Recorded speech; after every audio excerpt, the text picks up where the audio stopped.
povo amaldiçoado por Deus e que foi muito prejudicial para os filhos de Israel na história bíblica. Nós estamos falando dos midianitas. O povo midianita descendia de Midian, um dos filhos de Abraão com Quetura. Portanto, os midianitas também eram descendentes de Abraão, mas jamais foram considerados parte do povo de aliança de Deus. Na verdade, a relação entre os midianitas foi marcada muito mais por hostilidade do que por qualquer convívio pacífico entre esses dois povos. E nesse vídeo você vai entender o que de fato a Bíblia diz sobre quem eram os midianitas. Mas antes, se inscreva no canal e já deixe o seu like. A origem dos midianitas recua até Midian, filho de Abraão, com uma mulher chamada Quetura. É comum pensar no relacionamento de Abraão com Quetura e, consequentemente, no nascimento de Midian, como eventos que ocorreram após a morte de Sara. No entanto, os eruditos do Antigo Testamento observaram que o relato do relacionamento entre Abraão e Quetura pode muito bem ser um registro anacrônico no livro de Gênesis. Por isso, muitos intérpretes acreditam que esse relacionamento deve ter acontecido antes da morte de Sara, uma vez que Quetura é identificada na sequência do texto bíblico como uma concubina de Abraão, conforme lemos no primeiro livro de Crônicas, capítulo 1 e versículo 32. Se este foi o caso, então não é possível saber ao certo em que momento da vida de Abraão ocorreu o nascimento de Midian, exceto que foi após o nascimento de Ismael. Seja como for, o escritor bíblico fez questão de deixar claro que os filhos das concubinas foram despedidos por Abraão com presentes e enviados para o leste, a fim de que não causassem problemas em relação à herança de Isaque. E, obviamente, entre esses filhos que foram enviados para o Oriente estava Midian. Esse detalhe pode explicar como os midianitas passaram a habitar nas fronteiras do deserto da Transjordânia. Assim, com o tempo, parece que Midian passou a servir de designação para a área ao norte do deserto da Arábia e a leste de Moabe e Edom, na parte oriental da península do Sinai. Alguns estudiosos argumentam que talvez a designação de Midian nunca tenha sido um termo territorial, mas um nome utilizado para designar uma confederação de povos nômades.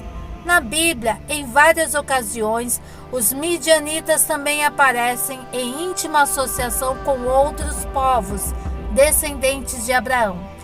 Por isso, em algumas passagens bíblicas, os termos midianitas, medanitas e ismaelitas são utilizados praticamente de forma intercambiável. Então, acredita-se que provavelmente esses três grupos se misturaram por meio do casamento. Ou seja, isso significa que os descendentes dos filhos de Abraão com suas concubinas casaram-se entre si. Eles viviam como nômades, ao que parece aos midianitas. Se organizaram em unidades tribais, provavelmente em 5 clãs principais, visto que a Bíblia fala de 5 príncipes de Midian. No livro de Gênesis encontramos um registro de uma batalha que ocorreu na terra de Moabe, na qual um líder de Edom chamado Hadad, filho de Bedade, feriu Midian. Depois, os midianitas são citados no contexto da traição dos irmãos de José, filho de Jacó. E é nesse ponto que a associação dos midianitas com os ismaelitas começa a ficar evidente no texto bíblico. Os mercadores ismaelitas que compraram José de seus irmãos e o levaram para ser vendido no Egito eram também midianitas, conforme lemos no livro de Gênesis, capítulo 37, entre os versículos 25 e 28. Sobre isso é verdade que alguns estudiosos pensam que ambos os grupos estavam ligados. Porém, os midianitas venderam José aos comerciantes ismaelitas, que por sua vez mais tarde comercializaram José no Egito. Mas a maioria defende de que essa dupla identificação tem a ver com o fato de que ambos os grupos se misturaram através do casamento. E mais tarde Moisés, o grande legislador do povo hebreu, casou-se com uma mulher midianita chamada Zípora. Quando fugiu do Egito, Moisés se estabeleceu em Midian, onde conheceu sua esposa, que era filha de um sacerdote local, chamado na Bíblia de Reuel ou Jetro. Moisés permaneceu em Midian durante 40 anos, inclusive foi enquanto cuidava dos rebanhos de seu sogro midianita que Deus chamou Moisés no Horebe e o comissionou a liderar a saída dos israelitas do Egito. Uma curiosidade é que o sogro de Moisés também é chamado na Bíblia de Queneu, que provavelmente era um termo que identificava uma tribo nômade de artífices. Alguns estudiosos acreditam que as designações queneus e midianitas devem ser vistas como sinônimas, e outras acreditam que, na verdade, os queneus teriam sido apenas uma parte de um clã de midianita. Em tempos depois, quando o povo de Israel já havia saído do Egito e peregrinava pelo deserto, o cunhado de Moisés, Obabe, foi convidado a guiar os peregrinos em um trecho da viagem. Como nômade do deserto, obviamente Obabe tinha certo conhecimento da região e foi muito importante naquela ocasião. Mas a amistosidade demonstrada pelo sogro e pelo cunhado de Moisés não foi o tipo de comportamento que caracterizou o relacionamento entre midianitas e israelitas. Muito pelo contrário, os midianitas eram um povo hostil aos filhos de Israel. Inclusive, os problemas entre esses dois povos começaram ainda no tempo de Moisés. A Bíblia diz que os midianitas se uniram aos moabitas com o objetivo de fazer oposição aos israelitas. Eles contrataram o profeta Balaão para amaldiçoar o povo de Deus e depois levaram Israel ao pecado contra o Senhor através da idolatria e da imoralidade.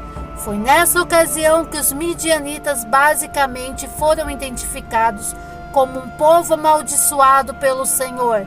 Deus ordenou que Moisés fizesse guerra contra eles e os destruísse. A Bíblia diz que naquela batalha 5 reis midianitas foram mortos junto do falso profeta Balaão. Além disso, conforme nós lemos no livro de Números capítulo 22, do versículo 25 a 31, o povo midianita foi devastado.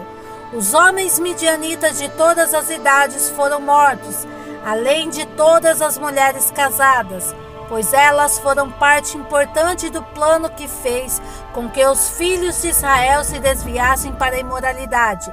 E naquela ocasião apenas as moças virgens foram poupadas.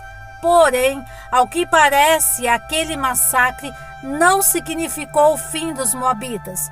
Por isso, no tempo dos juízes de Israel, os midianitas são mencionados novamente como um povo poderoso, que oprimiu os israelitas durante 7 anos, conforme lemos no livro de Juízes, entre os capítulos 6 e 7. Deus permitiu que o povo de Israel fosse subjugado por causa da idolatria. Naquele período, os midianitas se aliaram aos amalequitas e o povo do Oriente.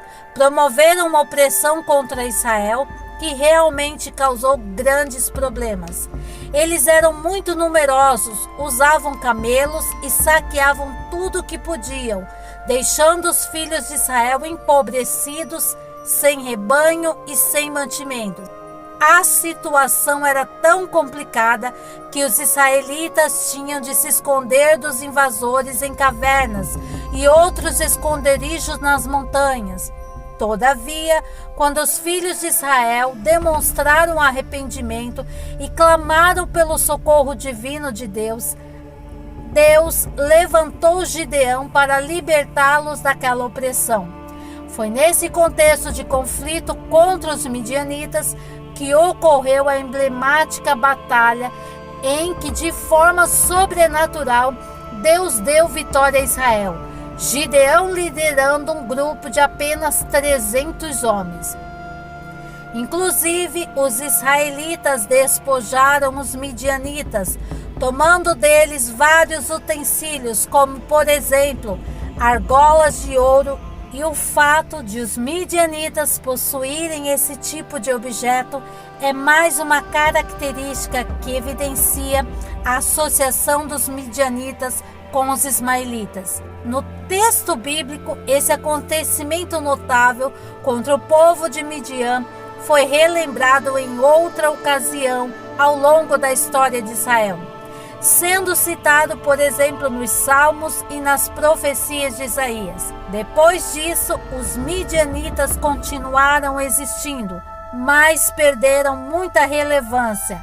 Em nenhuma outra parte da história bíblica, eles são mencionados novamente. Como uma força de oposição seria os israelitas. Já no aspecto arqueológico, o fato de os midianitas terem sido nômades obviamente dificulta qualquer descoberta. Apenas achados de cerâmicas, também alguns tecidos e utensílios de metais no antigo templo egípcio, ocupado pelos midianitas no Vale de Tina. Além disso, algumas possíveis conexões com os midianitas em registros assírios. Agora, escreva nos comentários se você já sabia quem eram os midianitas na Bíblia. Eu também vou deixar aqui para você assistir um vídeo completo com a história dos Moabitas para que você conheça melhor os povos mencionados na Bíblia.